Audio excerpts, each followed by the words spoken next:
COVID-19 has impacted all of us, regardless of our age. The South African Professional Society on the Abuse of Children, that SAPSAC, has convened a webinar on how the pandemic has affected our children. Let's chat more about it now with clinical psychologist Eugene Du Plessis. He'll be hosting a webinar about this tomorrow. Eugene, a very good morning. Thanks for your time. So I suppose for those who have not heard of SAPSAC, I think maybe just explain to us, what SAPSAC is and what qualifies it to sort of run webinars and give us advice on all of these issues involving our children.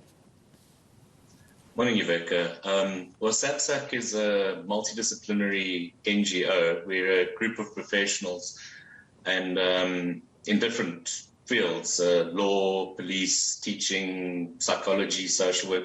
We aim to promote the development of skills and knowledge and provide a forum for people to work through issues of working together with regards to treating child abuse better.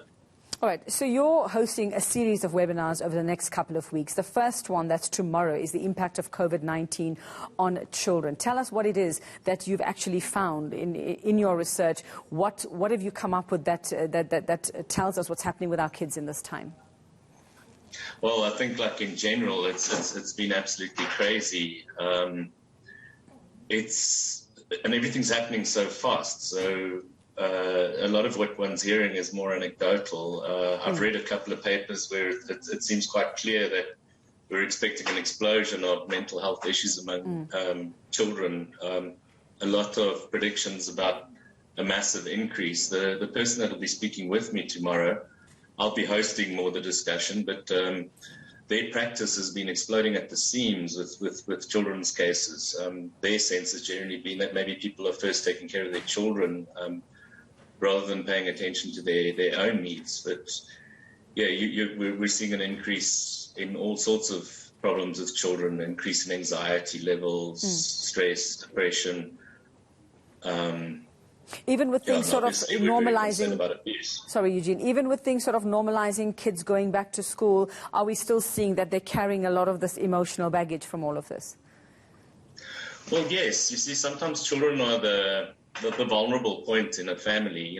We're all working under so much more stress with COVID. If things aren't going bad for you, you go to shops and everybody around you are incredibly stressed, and children are vulnerable to the impact of stress in the family. So the stress hasn't just stopped because we've suddenly got a vaccine and kids are back at school. A lot of families are under immense pressure. People are getting retrenched.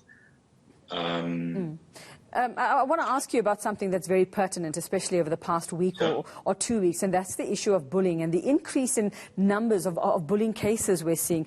Is there any evidence, or in your experience in this time, could we attribute that? Could we attribute something like that to what kids are feeling and the effect COVID has had on them? That's a very good question. I'm convinced there must be a link. We often believe that kids aren't as good at being verbal as what we are. So it's easy to talk to me about my feelings, or generally, I suppose it's not that good speaking to some adults about their feelings, but we're better at it than children. With children, often you see an increase in acting out behavior. So an increase in really disruptive behavior, bullying, all sorts of violent displays should be expected. The thing about the research is all of this is happening so incredibly fast. A lot of the research is not incredibly good, but we're hearing from people in the field a lot of reports that clinically it seems to be on the increase. So, Eugene, your webinar series, or the one that you're hosting tomorrow, are you going to be providing tips for parents, guardians, caregivers on how to deal with this? What exactly what tools would you be giving them in this webinar to actually deal with their children or the children in their care? Well, Charmaine is a very, very, very experienced clinical social worker. They do amazing work with children here in the east of Pretoria. So their practice is doing amazing things. I think a lot of what one can talk about is one also needs to take care of families. At the moment, we're all stuck in families. People need to take care of themselves as well as taking care of their children, and very often taking care of the context within which the children are, that is to say the family, is much more important.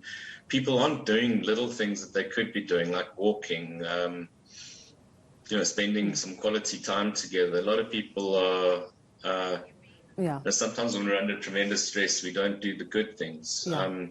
I think people are fatigued. I'm really glad to hear from them that a lot of people are coming to them for treatment. Okay, so I think the general feeling, Eugene, is that people are fatigued. We just don't seem to be able to find the energy to actually do those good things. So how do people actually get to be part of this webinar very quickly? Where do we find more information about this? If they Google SAPSAC webinar series, they'll come to some links which they can follow. The link...